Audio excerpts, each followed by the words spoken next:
Shalom, shalom, shalom. Shalom, man. Salaki, y'all, man. My mic was live. I didn't know my mic was live, man. But first of all, shalom, brother Dion. Shalom, Mark. How's everything? Everything good? You doing all right? Yes, sir. Yeah, all praises to the Most High God, man. Welcome to another Bringitouttv. It's your brother Eliezer, man. And we going into 40 acres in a mule. It's bigger than the music, man. So what Kendrick Lamar said was bigger than the music, man. And we're gonna go into this 40 acres in a mule stance. But first of all, we give all praises, glory, honor to the Most High God. We do so in His only begotten Son name, who the world called Jesus Christ.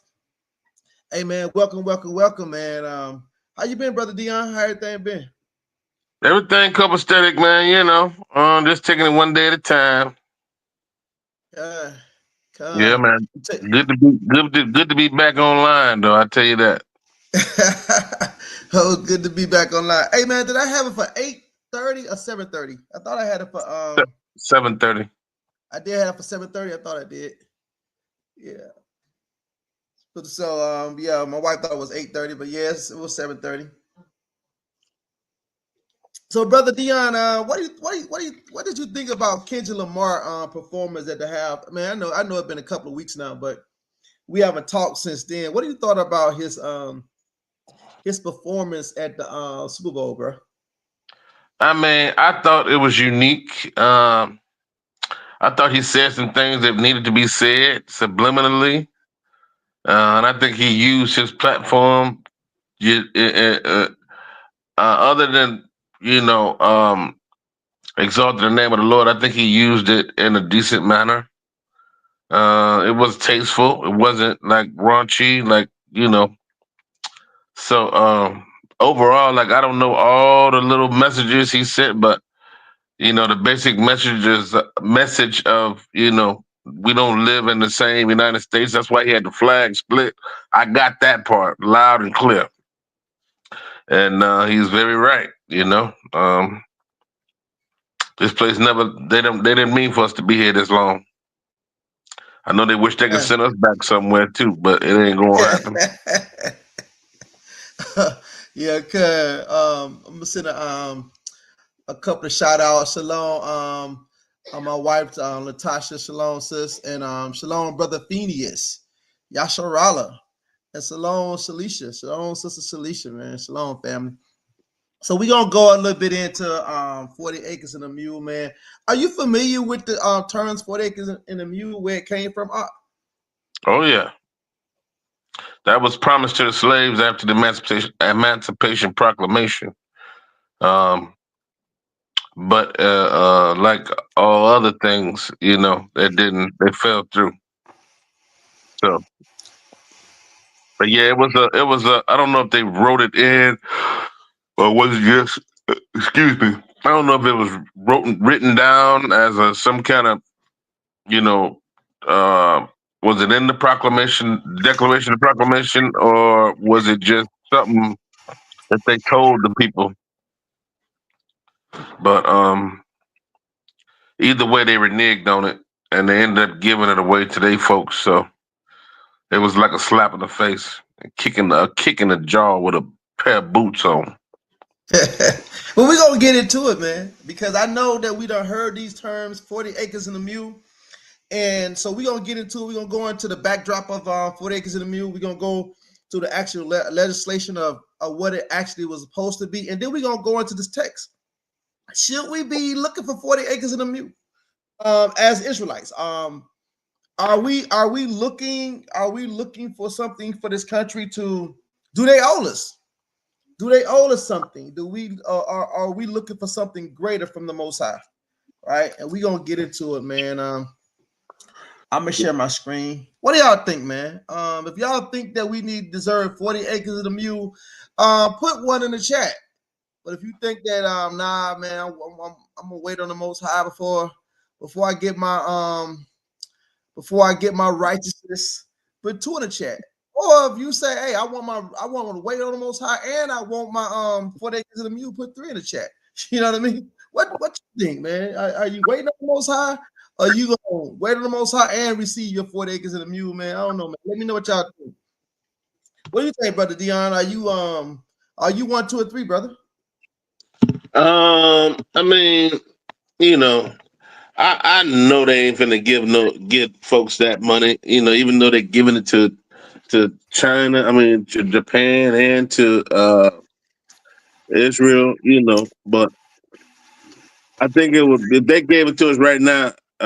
Most black folks ain't gonna do nothing but give it right back to them, and in the most ridiculous ways you can imagine. So you know, we don't want to make Cadillac rich. Uh, you know, but do I honestly think they owe us? Absolutely. Uh, Okay. they proclaimed something, and we did what we had to do. So it was basically on them just to do what they said they was gonna do, but they never do. So you know, but yeah, I mean, I don't think it's gonna happen. But if you go by a man's word and they tell you they're gonna do something, then they're supposed to do it. So Yeah. You know, and so they because they had the Homestead Act, right, where they gave 160 acres to, and that they happened in 1862, where they gave people what they'll call aliens, or what they'll call illegals now today. I'm trying to be polite with it, you know what I mean? They was giving them people 160 acres of land if they was foreigners or whatever that come from Germany and coming from places in Europe to settle up in America. And once they got here, all they had to do was stay on the land for 5 years. It was theirs free and clear. You know what I mean? It was theirs free and clear. My wife said, yeah, she won't. She said 3. At this point, I'd take an acre and they can keep the mule. Okay. Okay. Okay. But I know what a lot of us, man, if they gave us 40 acres and a mule, man, we're just gonna build we're gonna just build script malls and script clubs, and you know what I mean? It's gonna be on the pipe. It's gonna be a good time everywhere you look at, brother. It's gonna be a good time. yeah, liquor stores. Liquor Yeah, man. stores, yeah. You know what I mean? Yeah. You know what they call them, vape shops. You know what I Oh, mean? you definitely You gonna gonna have have the CBD. The CBD shops is gonna be overrunning. There's gonna gonna be be one on over. every block in the hood. Yeah, that cups run is over, brother. That Yeah, cups run is over, man.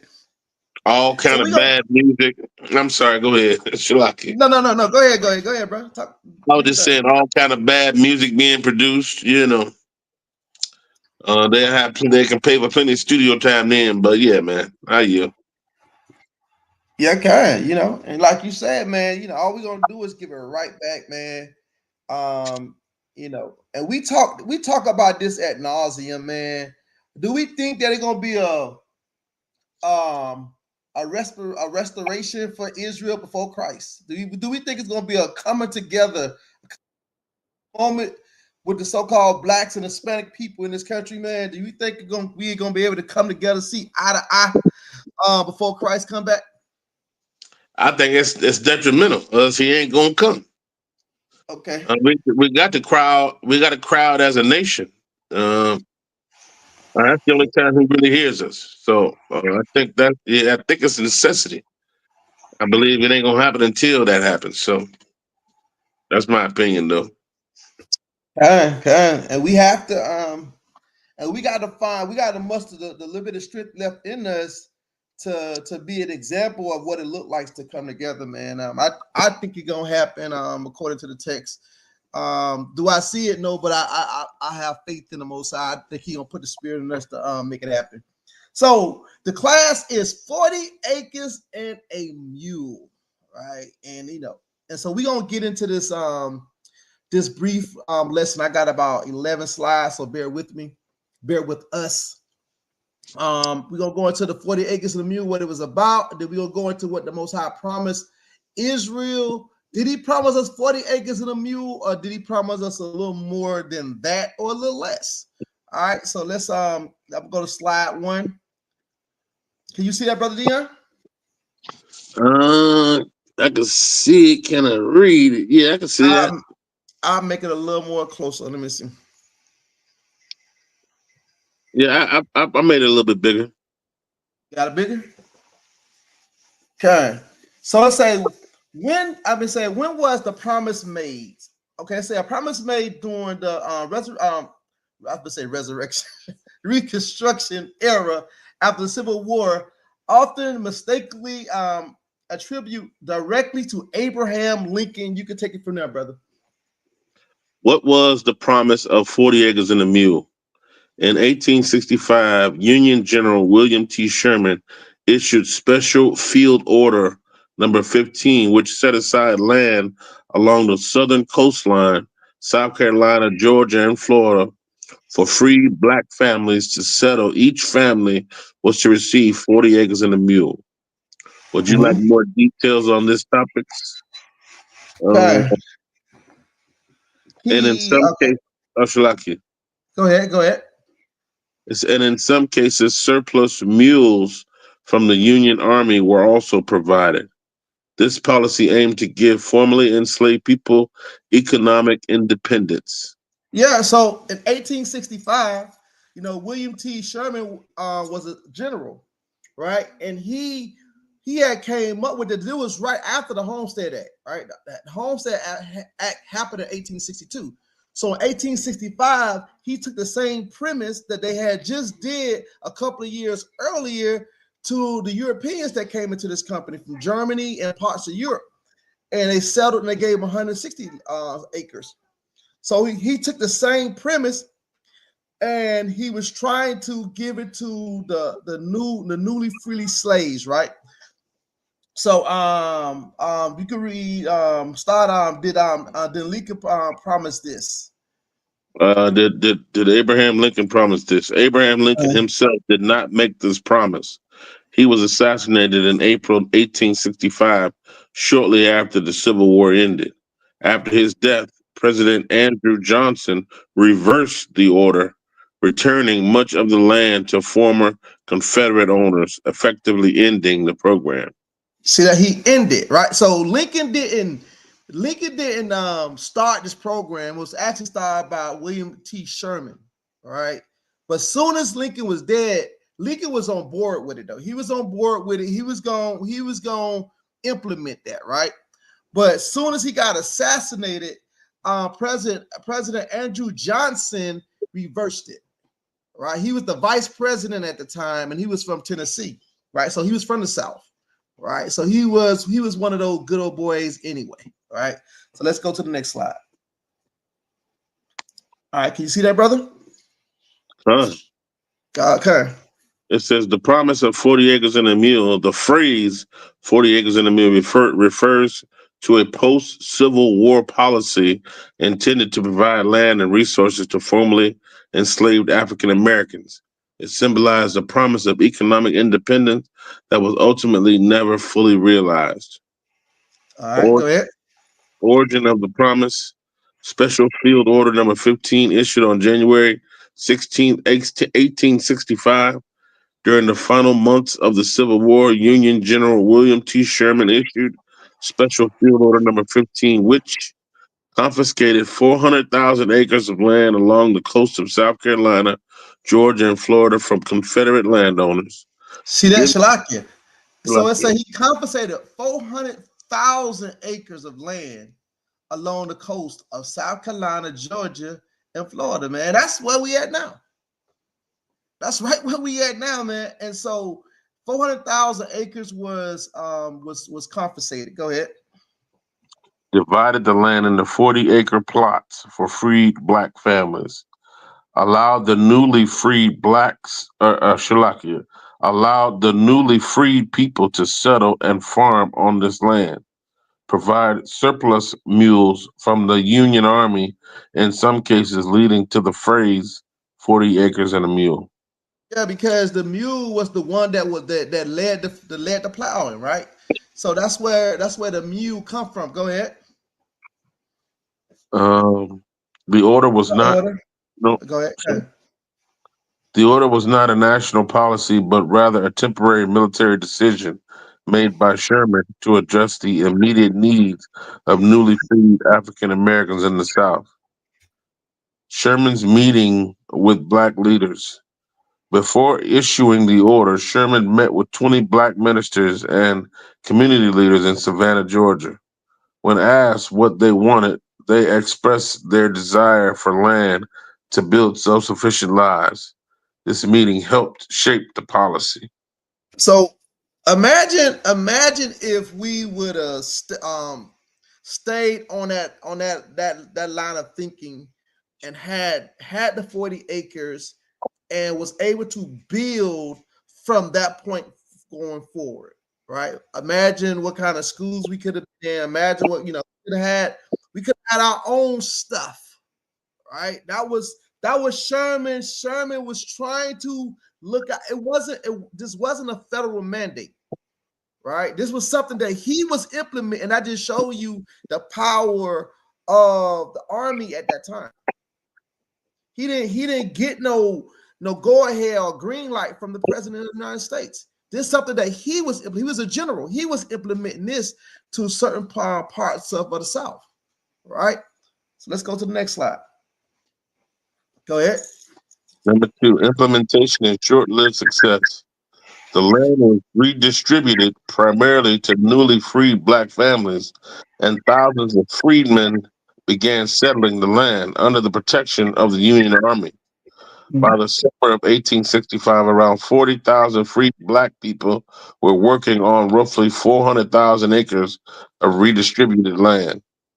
Go ahead. This spoke to many former slaves who saw land ownership as a key to economic independence and stability.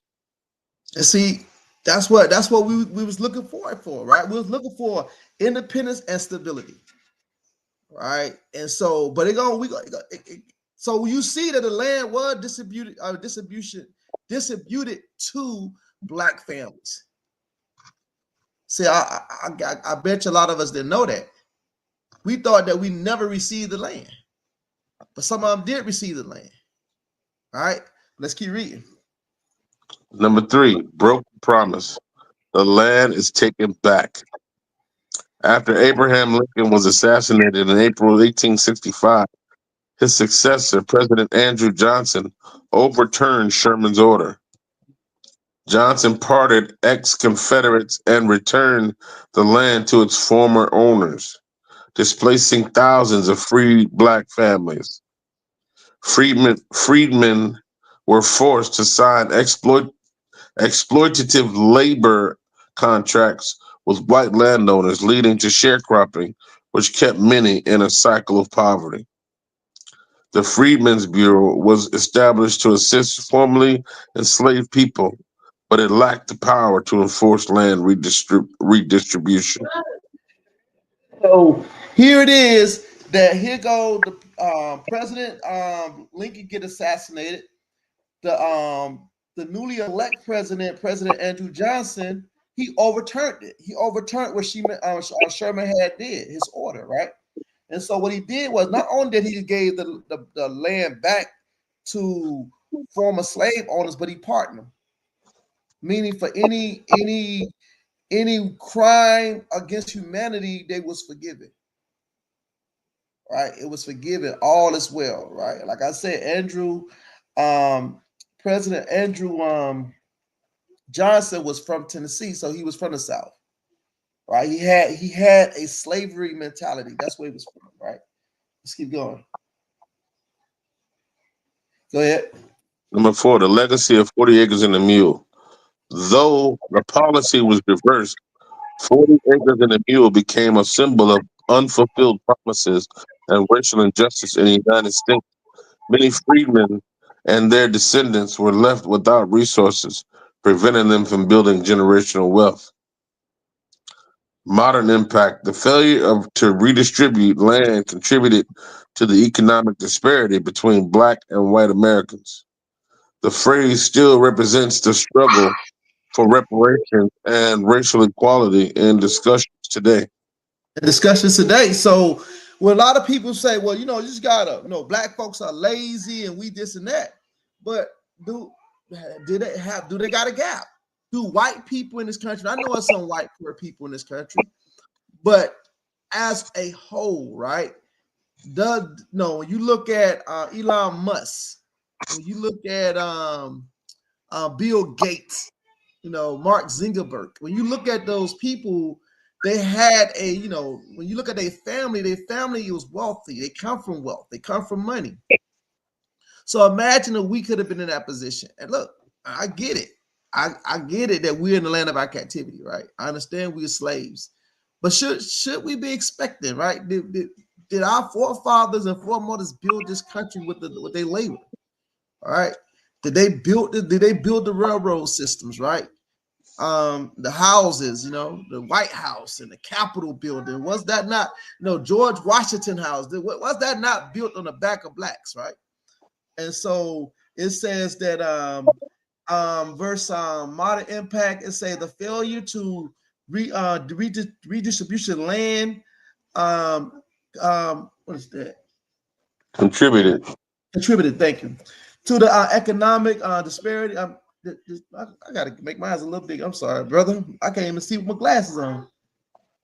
My bad, folks.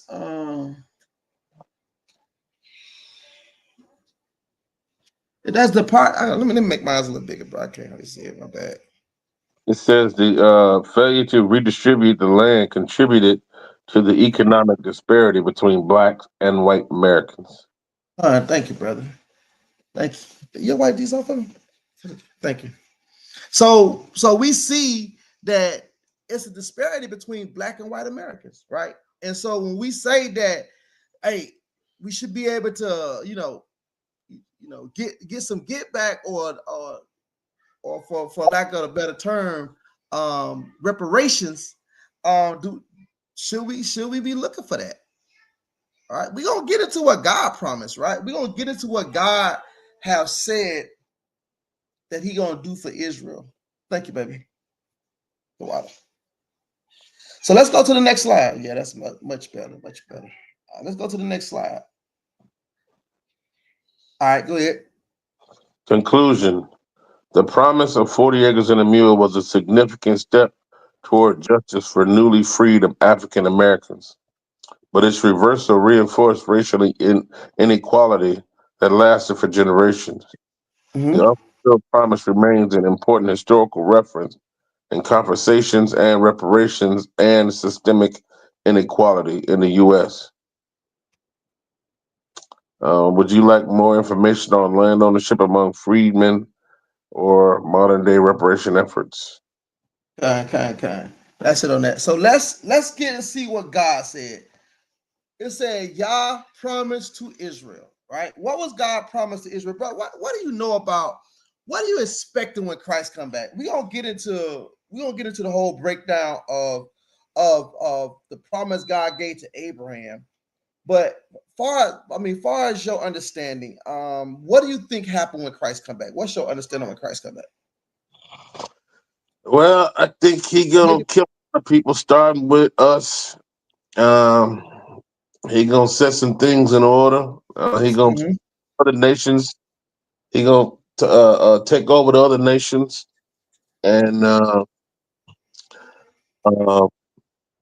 then they gonna he gonna rule for 1,000 years. Well, see, there's no confusion in there, but at any rate, and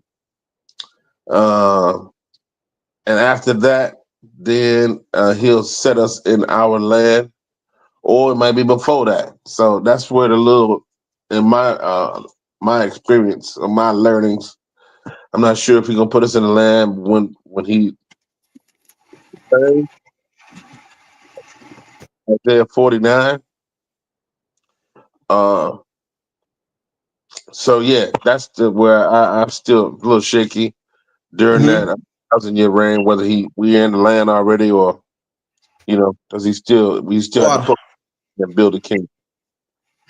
Okay. So is the kingdom of heaven, is that the same land that God promised to you, or is the land is during a time on the millennial reign? Yeah, that's just your inheritance. Or that's just the promise that he made. So the kingdom of heaven is the promise. The kingdom of heaven. Well, he promised you a land of your own. So uh, I'm not sure. Okay, okay, but we're gonna get into it, right? We're gonna get into it, and it's not a right or wrong answer, far as the way we proceed it, because at the end of the day, God gonna be true. But we gonna kind of get into the promises, and then we gonna see how I look with Christ. Okay, okay. So let's go to slide 8. Can you see that? Do I need to Uh, make it bigger? Okay. with So no pro- let's start off with Abraham. Let's start off with Abraham, right? Let's go to You could just read. You could just read what's on there. That's the precepts. It's just a couple on. We'll just go into the text, but you could read right there what you see. Time. The original promise to Abraham. God's first covenant about the land was made with Abraham, then Abram in Genesis 12. This was an unconditional promise that God would give his descendants a specific land as their everlasting inheritance. As they what kind of inherited?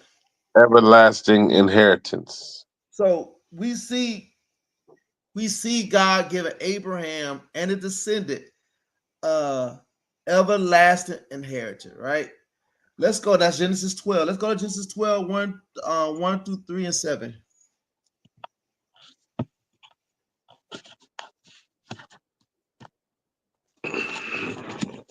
Y'all open up your Bibles. I'm not gonna go to it.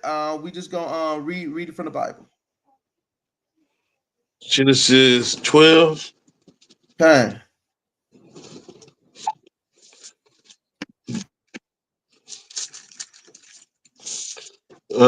Genesis 12, chapter Genesis 12, verse 1. Mm-hmm. Now the Lord has said unto Abram, get thee out of thy country and from thy kindred and from thy father's house unto a land that I will show thee, and I will Mm-hmm. make thee a great nation, and I will bless thee and make thy name great, and thou shalt be a blessing. And I will bless them that bless thee, and curse him that curseth thee, and in thee shall all families of the earth be blessed. And we see Paul quoting this. But this is a conditional. This is a conditional blessing even for the Gentiles. When he said, "I will bless them that bless thee, and curse them that curse thee, and in thee all the nations will be blessed." The thee is Abraham initially, but it's talking about his seed. It's also going to his seed, right? When he said, "Bless them that bless thee, and curse them that curse thee," you know what? That's that second. What is that? Zechariah 2 and verse 8. You know, he that touch you touches the apple of my eye. The Most High of always plays vengeance on those that because of this covenant that he made with Abraham. Drop down to verse 7, Bubba Kashah. Verse 7. And the Lord appeared unto Abram and said, unto thy seed will I give this land. And there builded he an altar unto the Lord who appeared unto him. So we see that God is making a covenant with Abraham and his seed, right? He said, "Unto thy seed would I give this land," right? And okay, so we see that God is making a covenant with Abraham and his seed with the land, right? We see this, we're talking about 40 acres and a mule, right? But we was promised our own land. We was promised a more fertile land, right? And so we see that God is giving this covenant to Abraham and his seed, right? So let's go to Genesis 13, 14 through 17. Genesis 13 and verse 14. Okay. And the Lord said unto Abram, after that Lot was separated from him, lift up now thine eyes and look from the place where thou art northward and southward and eastward and westward. For all the land which thou seest, to thee will I give it, and to thy seed forever. And I And through that go Shalaki, and through that seed forever. Keep reading, Shalaki. and I will make thy seed as the dust of the earth, so that if a man can number the dust of the earth, then shall thy seed also be numbered. See that? Go ahead. Arise, walk through the land in the length of it, and in the breadth of it, for I will give it unto thee. I will give it unto thee. Right. So, and this, that's like the sand of the sea. He said, verse 16, and I will make thy seed as the dust of the earth, so that if a man can number the dust of the earth, then shall thy seed also be numbered. That's why he said that no, Israel is like the sand of the sea. Right, the sand of the sea. So he's telling Abraham that I'm going to look at this land, I'm going to give it to you and your seed. This was God promised covenant with Abraham and his seed. Right. So let's go to Genesis 15. Genesis 15 and 18.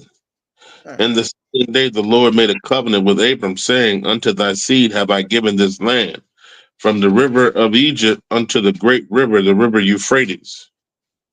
The Canaanites and the Kenizzites and the Cadmonites and the Hittites and the Perizzites and the Rephims and the Amorites and the Canaanites and the Girgashites and the Jebusites. Right. And that's the same nations you see in Deuteronomy 7 and verse 6. Right. 7 and 1 through 6. Right. That he moved those nations out of the land when Israel went in, right? But it was already prophesied that God was going to do this. You got any questions so far, Baba Kishai? No, I'm good. Let's go to Genesis 17. Genesis chapter 17 and verse 8. Okay. It says, And I will give unto thee and to thy seed after thee the land wherein thou art a stranger, all the land of Canaan, for an everlasting possession, and I will be their God. And I will be their God, right? I will be your seed God. And he's telling Abraham, and I will give unto thee and to thy seed after thee the land wherein thou art a stranger, all the land of Canaan, for a everlasting possession. I will be their God. So we see this covenant God is making with Abraham here.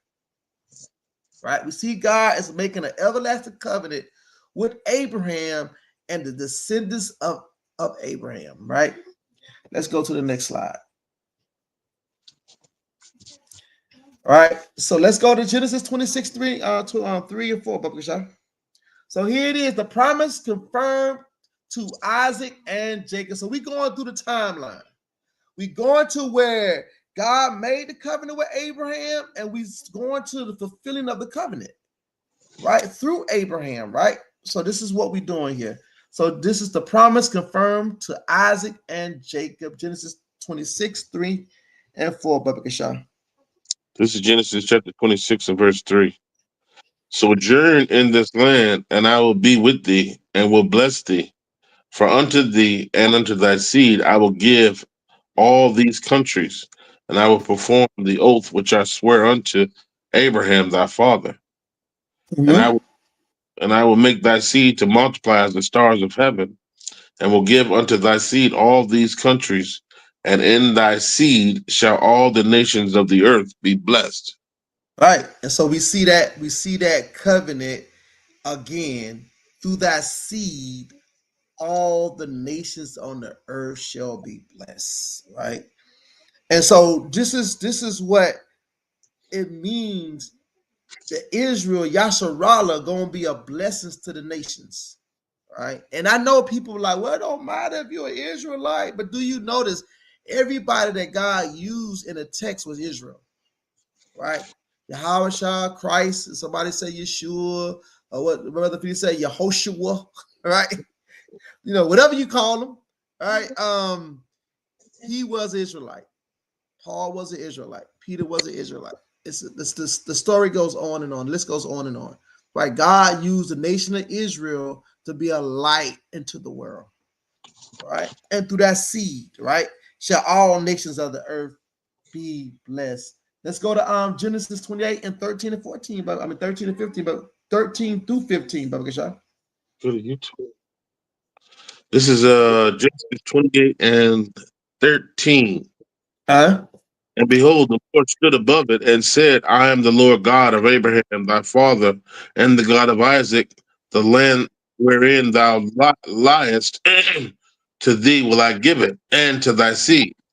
Mm-hmm. And thy seed shall be as the dust of the earth, and thou shalt spread abroad to the west, and to the east, and to the north, and to the south. And in thee and in thy seed shall all the families of the earth be blessed. Is it Go 15 ahead. too? 15 kind. And behold, I am with thee, and will keep thee in all places whither thou goest, and will bring thee again into this land, for I will not leave thee until I have done that which I have spoken of. I've spoken of. Go ahead. You gonna say something, brother?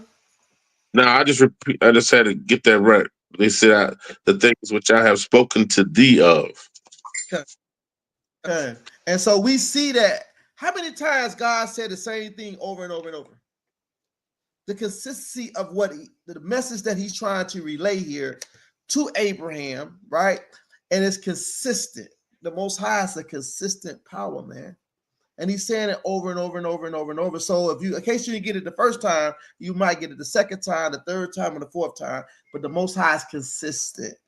And you see how adamant the Most High is about Israel, the Most High giving the land to Abraham's seed. And he goes, and he said, and thou shalt spread abroad to the west, to the east, and to the north, and to the south, and indeed, and thy seed shall all the families of the earth be blessed.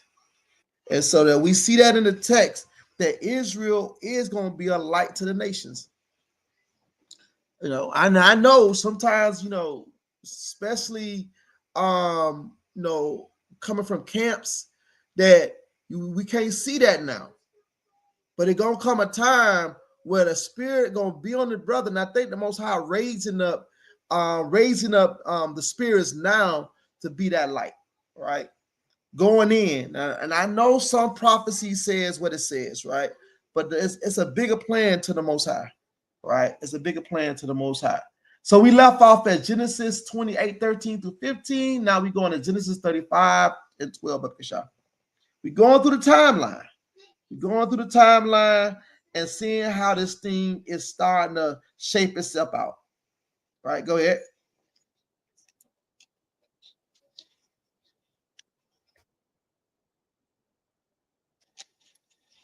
You there, Brother Dion? Shalaki. Okay. Genesis 35 and 12. Okay. And the land which I give Abraham and Isaac, to thee I will give it, and to thy seed after thee will I give the land. Go ahead, read 13. And God went up from him into in the place where he talked with him. And we talked with him. So it said, and the land which I gave Abraham and Isaac, to thee I will give it. So he's right now talking to Jacob. And to thy seed after thee would I give the land. See how that stuff is consistent.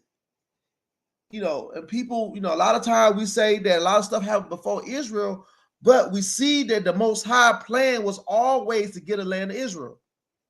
Even before they was a nation, it was always God's plan to let the buck stop with the nation of Israel. All right, so now he's talking to Jacob. So we see this being fulfilled through Jacob. Okay, we see that this promise through Abraham covenant is still being fulfilled even at this time to our forefather Jacob. Right. So now we at it say the land promised during the Exodus, right? The Exodus, right? So let's go to Exodus 3 and 8. We going through a timeline, y'all. Exodus chapter in verse 8. Okay. And I am come down to deliver them out of the hand of the Egyptians, and to bring them up out of that land unto a good land, and a large unto a land flowing with milk and honey, unto the place of the Canaanites and the Hittites and the Amorites and the Perizzites and the Hivites and the Jebusites.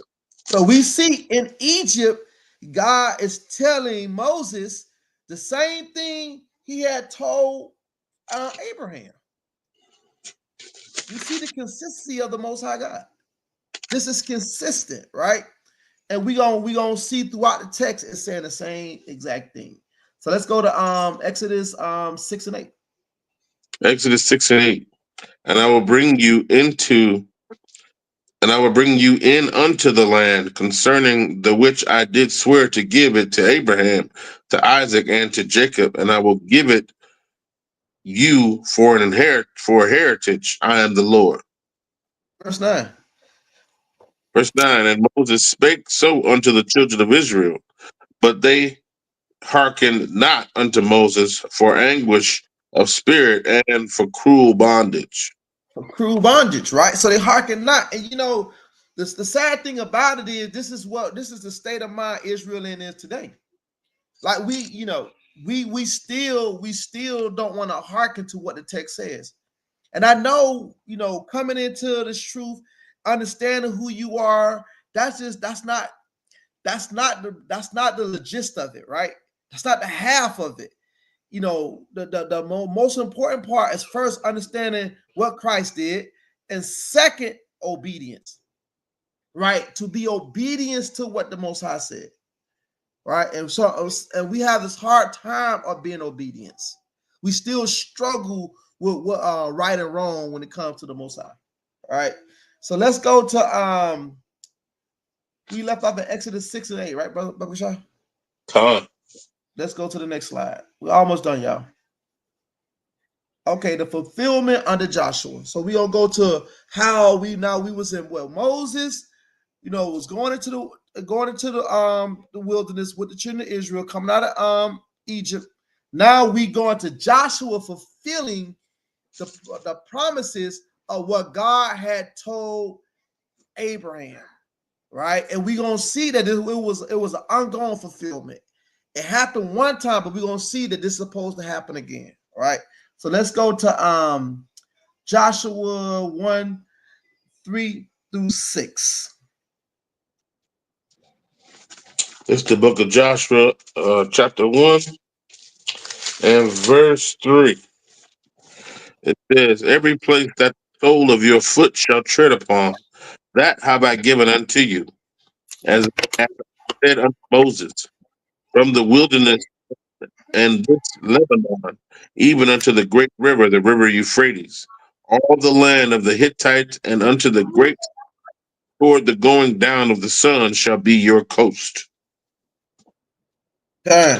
So we see that God telling the same thing that he told Moses, that he told Jacob, that he told Isaac, and that he told Abraham. Now he's telling Joshua. Consistent is the Most High thing, man. He's consistent with his word. His word ain't coming back to him void. If he said it, you could take it to the bank. If the Most High said it, it will come to pass, right? So let's go to Joshua 21:43-45. Joshua 21 and 43. Shalakia 21 and 43. And the Lord gave unto Israel all the land which he swore to give unto their fathers, and they possessed it and dwelled therein. Go And the ahead. Lord gave rest round about unto all that he swore unto their fathers. And there stood not a man of all their enemies before them. The Lord delivered all their enemies into their hand. Mhm. There failed not aught of any good thing which the Lord had spoken of upon the house of Israel. All came to pass. All did what? Came to pass. All came to pass. Right? That's why the Most High said, I'm the man that I should not lie. If the Most High said, that's one thing we got to understand. No matter what you believe in, if you're a Christian, you into Hebrew Israelism, or whatever you into, one thing is for sure, that the Most High word would not be void. No matter what your preposition is, no matter what you believe in or what you're gleaning from, one thing is for sure: the Most High word will not come back to him void. So if he said it, it will happen.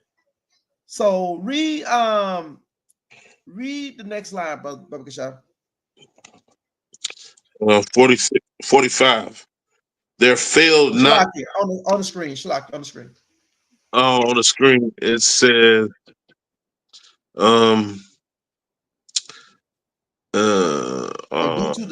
Due to their disobedience. to the disobedience and idolatry, God warned Israel that they would be exiled if they broke the covenant. Deuteronomy 28, 63, and 64. This happened in 722 BC. The Assyrians conquered the northern kingdom. 586 BC, the Babylonians destroyed Jerusalem and exiled Judah. However, God promised he would bring them back to their land. Ezekiel 36. So with all that being said, God promised them that, yeah, I'm going to exile you. I'm going to kick you out this land, but I will bring you back. So it's not of Israel that any man should boast. It ain't about works that any man should boast. It's God's promise to Abraham, right? It's what God already said. The reason why Christ had to come and be a prince and a savior to give repentance to Israel and forgiveness of sin, right? Because of the redemption that God gave unto Abraham, right? And we're going to get into that because I know sometimes we try to exclude the promise of the kingdom from what God told Abraham. But what you're going to see is the same thing that travel on all the way through Christ, all the way being redeemed. You know, I know we say salvation is to be saved from your enemies, but we forget about going into the wilderness and God destroying everybody that came out of Egypt. So you escape the wilderness from your enemies just to go to the wilderness and get meat by a bear, right? And so we need to be focusing on being saved from God's judgment, because we are here because right here say due to disobedience and idolatry, God warned us. He warned our forefathers. And just because we want to be stiff-necked or hard-hearted, just like we're doing today, man, we don't want to give God the praise. We don't want to give him the honor. Everything's about making money. Everything's about, getting the next lick, right? But we don't give God enough praise, glory, and honor. And we very, very lacking obedience to the Most High. All right, so let's go to Ezekiel 36 and 24, Baba Kishah. That's Ezekiel chapter 36 and verse 24. For I will take you from among the heathen and gather you out of all countries and will bring you into your own land. Okay. So you see that. Now this is a diaspora. Now Israel in a diaspora at this time, and he's saying that I'm going to gather you from among all the heathens. All right. Hold on, let me get that right quick. Right quick. Okay, 6 and 24. Let me get that right quick, Baba Kashah. So he said, I'm gonna gather you from all the heathens, and he said, I would take you from among the heathens and gather you out of all countries, and will bring you to your own land. Right? And verse, read a couple more of this, man. 25, 26, and 27. Verse 25 says, Then I will sprinkle clean water upon you, and you shall be clean from all your filthiness, and from all your idols will I cleanse you. A new heart also will I give you, and a new spirit will I put within you, and I will take away the stony heart out of your flesh, and I will give you a heart of flesh. And I will put my spirit within you and cause you to walk in my statutes, and ye shall keep my judgments and do them. And do them. And me and my brother was talking about this today. Could have been yesterday. Days going by so fast. I think it was yesterday. And are we gonna be robots? Our God is the Most High gonna program us to be robots, right?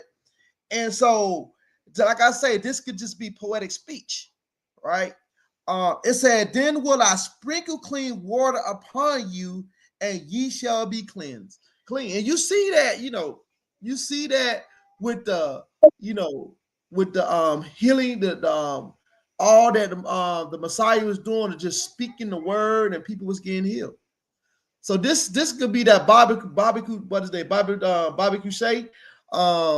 This the water boy. This could be that blue water here, man. That cleanse you, man. That cleanse you, and then he gonna put a stony heart. I mean, he gonna take the stony heart out of you and give you a heart of flesh, right? Verse 26. A new heart also would I give you, and a new spirit would I put within you, and I will take away the stony heart out of your flesh, and I will give you a heart of flesh. So, all praise to the Most High God, man. I want that new heart. I want that new heart, man, because this heart is what the Bible says, specifically wicked. Who can know it, right? This heart in our flesh is wicked, but we going into the land. But it's part of the covenant. This going into the land is part of this new covenant of getting a new heart. When you go into Hebrews 8:8, it's talking about this would be the new covenant, that I will make with the house of Israel and the house of Judah in those days. I will put my laws in their inward parts and write it upon their hearts, right? And this is the same covenant that you see in Ezekiel. But not only he gonna give us a new heart, but he gonna put us where? In our land, according to the text. All right, he's gonna put you in the land according to the text. All right, so let's go to Jeremiah 30:3, Bubba Kashah. Hey, Shalaki, I just got a question on that real quick. So it says that it doesn't necessarily. It says in Hebrews that this will be I will make a new covenant with Judah and with Israel. But so just by these words here in Ezekiel, it says, "I will sprinkle clean water upon you, and ye shall be clean from all your filthiness, and from all your idols will I cleanse you. A new will I give you." So is that not like? Because I know some people say we're in the new covenant, and I believe that to an extent because I believe we're out of the old.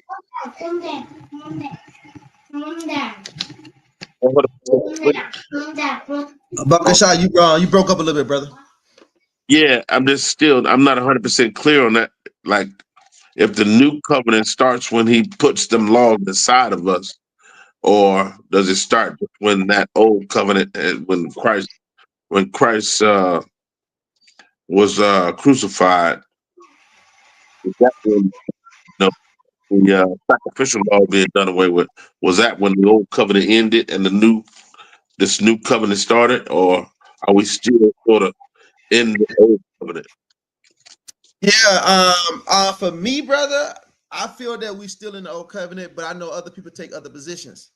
Yeah. I think because when you go into the sacrificial of the covenant, the first sacrificial of the covenant, which Christ obviously did, the Mount Sinai covenant was initially the covenant that all the covenant was merging towards. Didn't happen till years later. And I think that certain things happen in the course of time. I think the sacrifice have been made, but that have been shared with Christ. The blood has been shed, and I think that we working towards this new covenant. You know what I mean? But if people take the position that we in a new covenant, I'm not mad at that neither. I'm just saying, as far as for what I read in the text and see, remember I was saying that how the Most High is consistent. Like he kept saying it over and over and over and over, what this new covenant was going to be with the Abraham and the seed. And I see it consistent, the Most High doing it. Like I think we're going back into the wilderness again when Christ come back according to Ezekiel 20 and verse 33. I see it being consistent how we came out of Egypt. I think it's going to be another a return to the wilderness, if you will. So for me, I feel that we're not in the new covenant, but I know some people think we are, and I'm not mad at that. You read Jeremiah 30:3. Okay. For lo, the days come, saith the Lord, that I will bring again the captivity of my people Israel and Judah, saith the Lord, and I will cause them to return to the land that I gave to their fathers, and they shall possess it. All right. And so we see the Most High still saying he gonna do what? Give Israel that land. Everything he told to Abraham, to Isaac, to Jacob, to Moses, to Joshua. Now Jeremiah is quoting the same thing. That I'm gonna give Israel this land, right? And we talking about the 40 acres and a mule. But even if we receive the 40 acres and the mule, we still gonna have sin upon us. That's like what I was saying. Like all these people, our brother Puffy, Suge Knight, all and the list goes on and on. What happened when we get money, but we don't have God's laws within us, right? All we gonna do is misuse our sisters. You know what I mean? Get into all kind of fornication. You know, get into all kind of mischiefs, right? Because we come away from God's laws. But when you start, when we go back into our land, we're not gonna be doing all that nonsense. And all my brothers said, we gonna be doing this, and we're gonna be in polygyny and all that stuff. Remember, God never, from the beginning, never gave us polygyny. That wasn't God's plan. Know what I mean? And I know some brothers say, well, thus says the Lord, but God never thus says nothing about us having multiple wives. He never gave that to Adam or Seth or Enoch. He didn't give it, he didn't give that to us. That came later on down the line with Israel, but we seen that Esau's grandson was the first one to have polygyny, right? So I mean, I'm sorry, not Esau. Is it Esau grandson? Yeah, Esau grandson. No, Canaan grandson, Shalakia. Canaan grandson was the first one to have polygyny. So we gonna go back into righteousness, and that's what Christ was trying to set up when you get into Mark 10, when he was saying at the beginning it was not so. That we going back to what God said from the beginning, right? Not after sin was upon the earth, right? And so we going back to that. We going back to righteousness, right? So let's go to Isaiah 11 and 12. Almost done, y'all. Almost done. This is Isaiah chapter 11 and verse 12. Yeah. He shall set up an ensign for the nation, shall assemble of Israel and gather together the dispersed of Judah from the four corners of the earth. For the four corners of the earth. And it said that he shall set up an ensign for the nations and shall assemble the outcasts of Israel and gather together the dispersed. Remember, I was saying when he said that we know he's gonna come get us from the four corners because we was in a diaspora, right? So this not talking about the first time, right? Because Israel was not in a diaspora. Now we're in a diaspora, right? When God promised Abraham that land, we all came out of Egypt. But now Isaiah is seeing a diaspora. He's seeing that it's being scattered. And he said, I'm going to assemble the outcasts of Israel and gather together the dispersed of Judah from the four corners of the earth. And Christ quoted also in Matthew 24, I think verse 18, somewhere up in there, that he said that I'm going to go get the elect from the four corners of the earth. We see Christ quoting that as well, right? So you got anything? You got any questions, brother? You good? I'm following you. Kind. So let's go to Amos 9 and 14 then. Let's keep getting some on this. It's a future fulfillments of the Messiah, of a Masonic kingdom. Now, this is where everybody kind of get off the boat a little bit. With some of Paul's letters, and some of the writings that are Paul, and so we kind of get off the boat a little bit because of the simple fact Paul was quoting certain things but wasn't wasn't talking about it in its fulfillment of it. But here this is a Masonic kingdom, right? This is the Masonic kingdom. And I know some people think the Masonic kingdom is different from the kingdom of God, right? When God's sitting on his throne, right? But you know, for me, it's one of the same. No, for me, it's one of the same. Okay, so Amos 9:14, Brother Kashar. Amos 9:14. Okay. And I will bring again the captivity of my people of Israel, and they shall build the waste cities and inhabit them, and they shall plant vineyards and drink the wine thereof. They shall also make gardens and eat the fruit of them.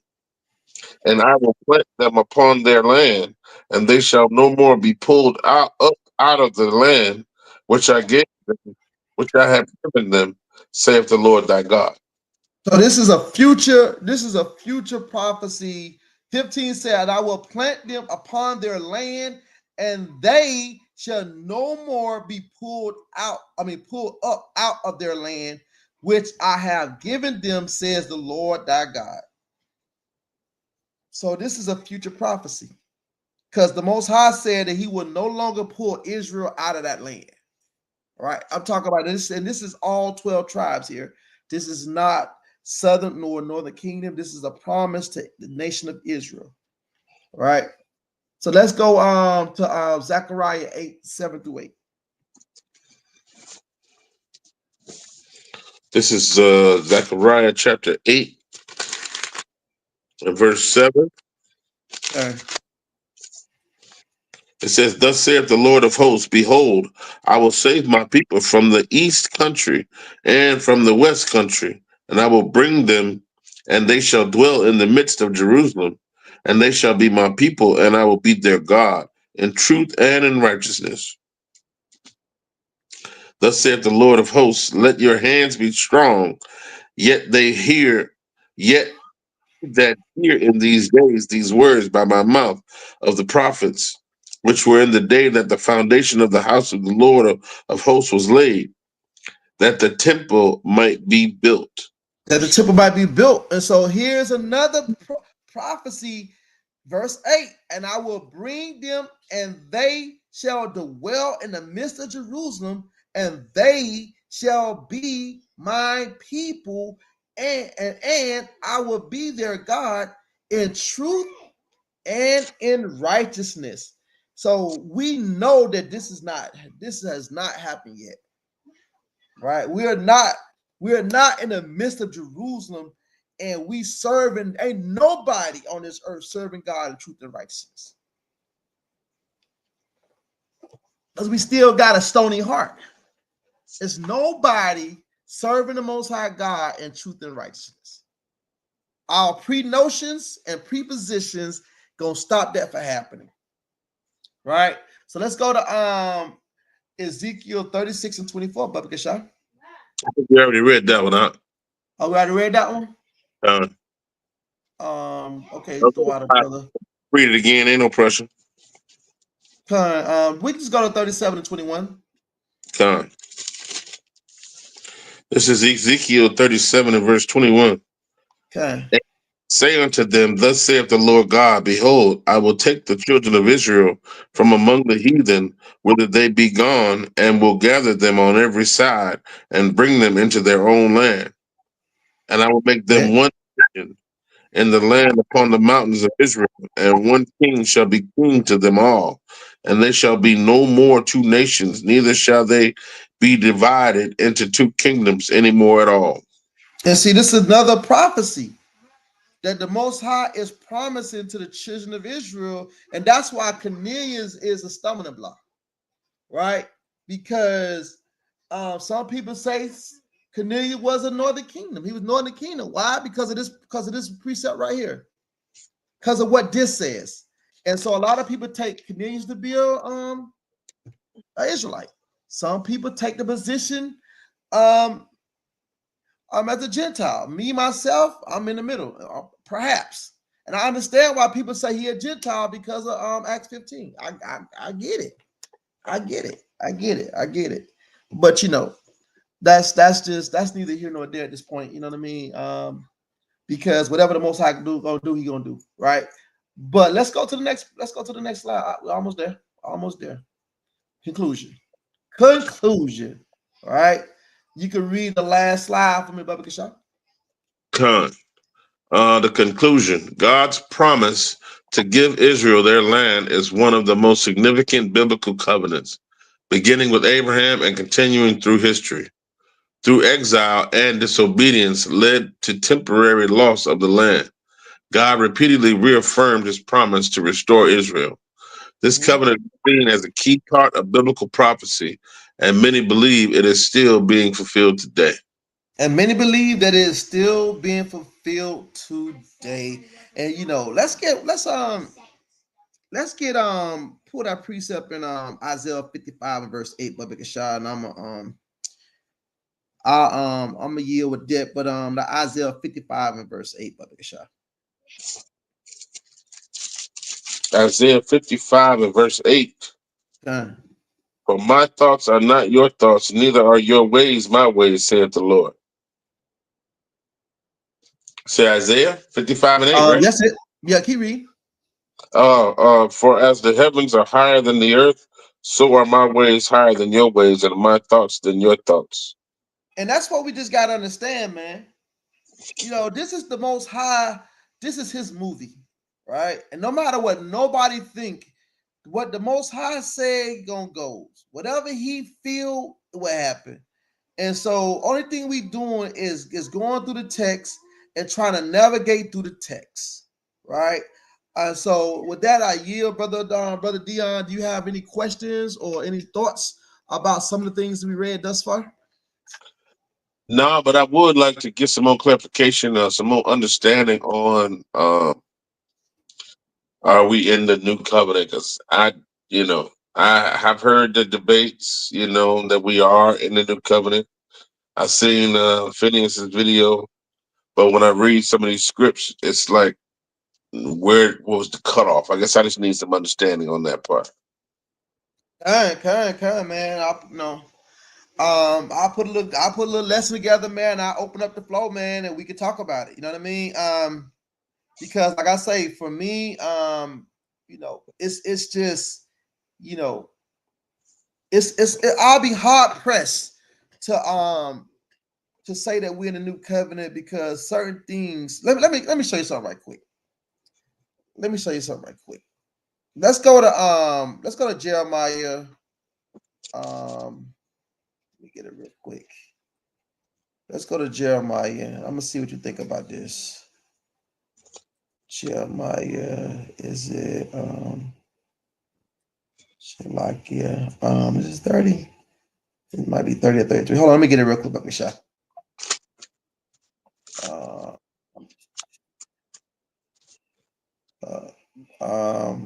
Let's see. Nope, it ain't 30. Let me see. Hold on, let me look at it. Let me look right quick. Hold on for a second, Bubba Shot. It's because it's just certain things I see in the text, man, that it'd be hard pressed for me to say that we're in a new covenant. But I could be wrong. Right. Let's get Jeremiah 31. Jeremiah 31. I'm gonna start a little farther up, right? Because I know we go through this text a little bit. And so and then we can revisit this. I think it'll be a good lesson. Okay, let's go to 31 and 27. We're gonna read down. I'm gonna show you why I feel that we're not in this new covenant, right? Because we know Hebrews 8 and 8 is all it's doing is just reiterating what's in Jeremiah 31, right? So let's go to Jeremiah 31, 27. This is Jeremiah 31 and 27. It says, days come, saith the Lord, that I will sow the house of Israel and the house of Judah with the seed of man and with the seed of beast. Go ahead. That like as I have watched over them, to pluck up and to break down and to throw down and to destroy and to afflict, so will I watch. I'm sorry about that. Go ahead.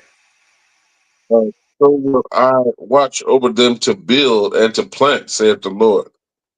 In those days they shall say no more, the fathers have eaten out a sour grape, and the children's teeth are set on edge. But every one shall die for his own iniquity. Every man that eateth the sour grape, his teeth shall be set on edge. Behold, the days come, saith the Lord, that I will make a new covenant with the house of Israel. This is what I was talking about. Okay. Uh, when I will make a new covenant with the house of Israel and with the house of Judah, not according to the covenant that I made with their fathers, and the day that I took them by the hand to bring them out of the land of Egypt, which my covenant they break, although I was a husband unto them, saith the Lord. But this shall be the covenant that I will make with the house of Israel. After those days, saith the Lord, I will put my law in their inward parts and write it in their hearts, and will be their God, and they shall be my people. And Okay. they Go ahead. Keep read verse 34 too. verse 34, and they shall teach no more every man his neighbor and every man his brother, saying, Know the Lord, for they shall all know me, from the least of them unto the greatest of them, saith the Lord. For I will forgive their iniquity, and I will remember their sin no more. That's my Okay. point. Yeah, What say, brother? I said that's my point. That's when the new covenant starts. When this And happens, that's when yeah, when this prophecy comes, is fulfilled. That's when the new covenant. and that's and that's the way I see it too, brother. And see, now that's what I'm saying. There's a couple of things, right? Right here, it says verse 30, it says, but everyone shall die for his own iniquities. Every man that eateth the sour grapes, his teeth shall be set on edge. And so that's Ezekiel 18, when it says that it tells you that if the father sin and the son don't sin, the father will die for his iniquity, and the son will be righteous still. But if the fathers don't sin and the sons sin, the father will be known for his righteousness, and the son will be known for unrighteous. And the problem I have with being in the new covenant, because this is part of that new covenant, about when the Most High going um not hold us accountable for our forefathers' sins, but Christ told us that we was going to be scattered to the four corners of the earth, that all things that are written may be fulfilled. Well, what was written will may be fulfilled. What was written against us? That if we transgress God's laws, we was going to be what? Scattered to the four corners of the earth, right? So when you get into Lamentations, it says, our forefather have sinned and they are not, and we have borne their iniquities. So the reason why it's hard for me to think that we're in the new covenant, because we still bearing the iniquities of our forefathers. We still yet in this captivity bearing the iniquities of our forefathers, right? But God said that he would not hold that against us going into this new covenant, right? And then right here, when you says 32, 31, but this shall be the covenant that I will make with the house of Israel. So God telling you specifically, this gonna be the covenant.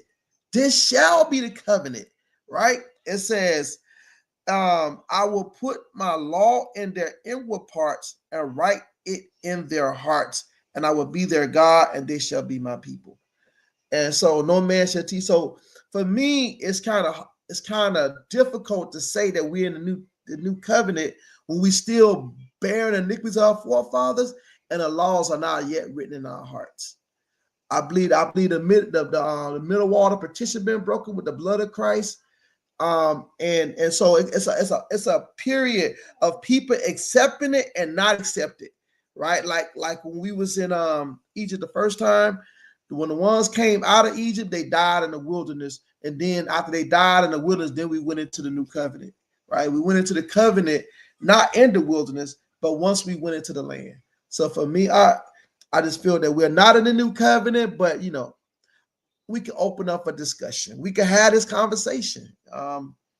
Brothers who feel, or sisters, if y'all feel that we're in a new covenant, and we can have this conversation in love, and we can see, can we make it make sense.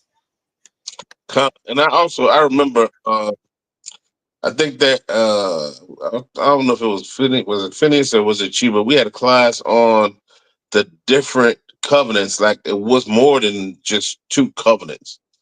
You know, it Right, was more promises made. Uh,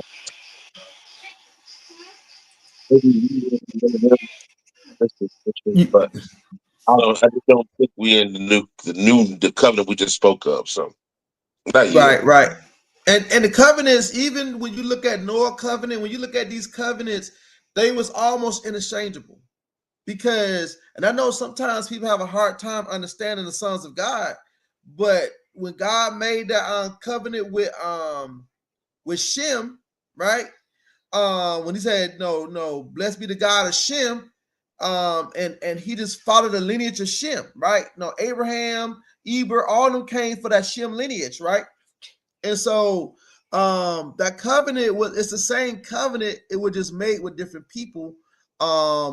Like I said, when you look at Abraham covenant, but Noah covenant that God gave was passed down to Shem, went back right through Abraham. That's why I say Abraham kept my laws, my statute, and my commandments, right? Because it's the same covenant that consistently go to the chosen seed of God.